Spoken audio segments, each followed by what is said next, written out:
Hi, my name is Angela Greig, and welcome to First Period STEM AP Environmental Science.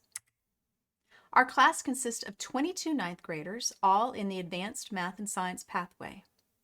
And APES, as we shorten it, is the equivalent of a one-semester introductory college course in environmental science. It's interdisciplinary, so we incorporate topics from biology, earth science, chemistry, and geography. And the goal of our course is to be able to understand interrelationships in the natural world and to be able to analyze and propose solutions to both natural and human-made environmental problems. Our course culminates with the AP exam in May, which is 80 multiple choice questions and 3 free response questions. I follow the College Board's suggested curriculum for AP Environmental Science.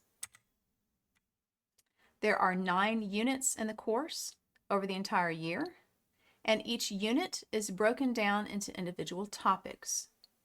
The topic pages help students to understand exactly what they are expected to know on in-classroom tests and on the AP exam so that they're successful. How do I differentiate our STEM course? Well, usually AP Environmental Science would be taught to juniors and seniors who would typically come in with more lab skills and more technology skills. So it's my responsibility to make sure that the ninth graders are caught up with those lab and technology skills so they'll be ready for future AP courses that come in their AMS pathway. I collaborate closely with Ms. Page to make sure that they have cross-curricular math and science experiences. For example, the lab that we did during the very first week of school on soil salinity, later on in the year, Ms. Page will work with them to help them determine whether or not the results they got were statistically significant. Where possible, we try to incorporate real-life science applications into the math course. So for example, when students are learning about exponential functions, we can bring in population growth, which ties in with the science curriculum.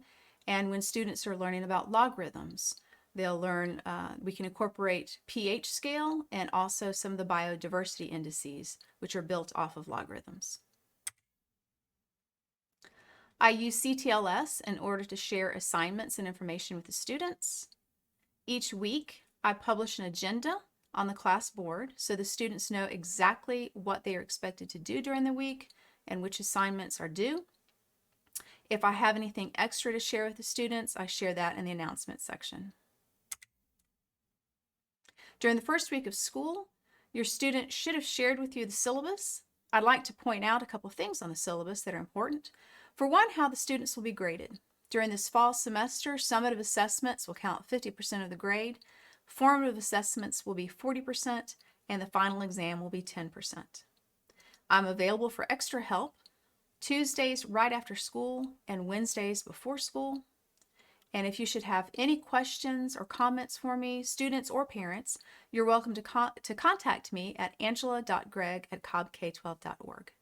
I look forward to working with your student this year. Thank you.